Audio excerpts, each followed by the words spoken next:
Um, this is a very important occasion that I was very happy to be invited to be a part of. As many of you will know, politics has been a big part of my life, as I was nearly 20 years across the road in Leinster House and Buswells Hotel in this room. I'm surprised the bloodstains have been cleaned, but it would have been a scene of many a scrap, politically speaking. That is. That being said, this is a very political document in the sense that it highlights abuses of human rights, and taps into the conscience of anybody concerned about human rights. It is for particularly of interest, hopefully, to people who write letters. That's how I started getting involved with Amnesty International, was the sense that there's a huge amount of injustice. Where do we start? And it can be daunting, and it can sometimes be overwhelming to the point of paralysis.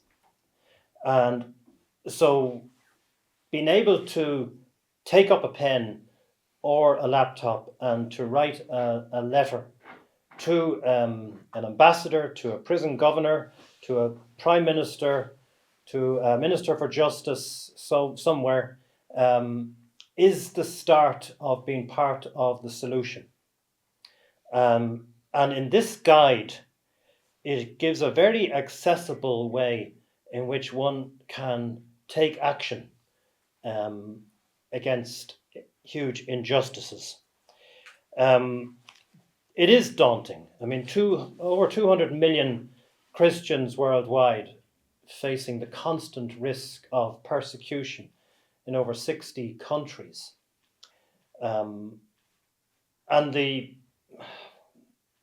what I think is wonderful about Church in Chains is just how it focuses on the most up-to-date research, which means that this guide is different from the last guide, because some countries get a bit better, some countries get worse, some countries unfortunately get added, while some countries get taken off the list. And there is a great debt of gratitude that I think hopefully every right-thinking person will feel towards Church in Chains for knuckling down and doing the research and presenting it along with the printer in such a very accessible and, might I say, attractive format, which makes it easy to take up and to start being part of the solution.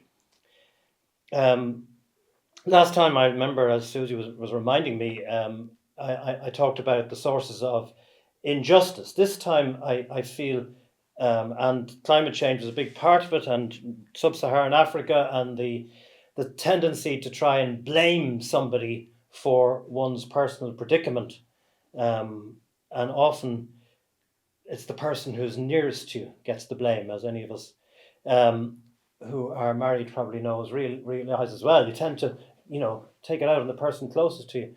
And in the case of a community, the minority religion, particularly in our case where we're thinking about the Christian persecuted church, is blamed for things for which it has absolutely no responsibility, but it results in huge persecution and division. So there is a need to examine the root causes of a lot of this persecution. But I think today is really the day to say, how can we respond? Rather than just be academic about it, how can we practically respond? Down the road, in the front of Trinity College, there are two statues. There's Oliver Goldsmith and there's Edmund Burke. And Edmund Burke, as many of you will know, for all he did in his parliamentary career, he is remembered probably more than anything else for having coined the phrase, "There's nothing necessary for the triumph of evil, but that good people do nothing." And in the case of the global guide that we have here today, it is definitely a case that it points out some Christian communities around the world. For example, in the Donbass area now, which has been added because of the war in Ukraine, escalating the hostility and the violence and the horror that the people of that region are experiencing at the moment. And if you're in the Russian Orthodox Church, there's sadly an awful lot of turning one's back on the plight of other Christians. And we might say, isn't that terrible, in a kind of a finger-pointing way. But right here in this country, there are a lot of Christians who probably don't intend to, but by not actually taking up this cause, are turning their back on the persecuted Christians of the world. And I just appeal to people and to the sense of justice and the conscience that we are all blessed with. And in following our Lord Jesus Christ, who looked out for those who were overlooked and the marginalised, and was at pains to reach out when others were ignoring the plight of men or women or children that he encountered in his ministry. And in our lives now, we have an opportunity to look out for those that are marginalised and persecuted. Those of us interested in history, of course, will remember people like Dietrich Bonhoeffer or Father Maximilian Kolbe, who during the Second World War stood up to the tyranny of the Nazi regime that was dominating at that time. And we look back and we say, weren't they great, and all the rest of it. The thing is, there are over 200 million people that are like Dietrich Bonhoeffer and Father Maximilian Kolbe, who day in, day out have to make decisions. Will I proclaim the gospel of Jesus Christ, or will I just hide away and try and not to be persecuted? And it is, I think, an inspiration for us. Hopefully it will be an inspiration that will motivate us to actually respond, to know that there are Christians around the world who are not prepared to be silent, who do speak out for justice, who do risk persecution, and worse, in their own Christian ministry to follow in the footsteps of Jesus Christ. So, just to finish on that, really, I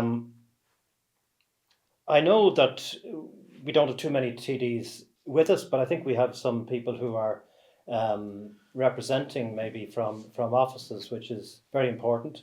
They're the ones that can convey the message. And I know we have Reverend William Deverell here as well, the rector in Tala. So I know that's only a tip of the iceberg of the people who could be here. But let the message go from here, and let it go very loudly, that Church in Chains has done the heavy lifting for you and for me in producing this guide.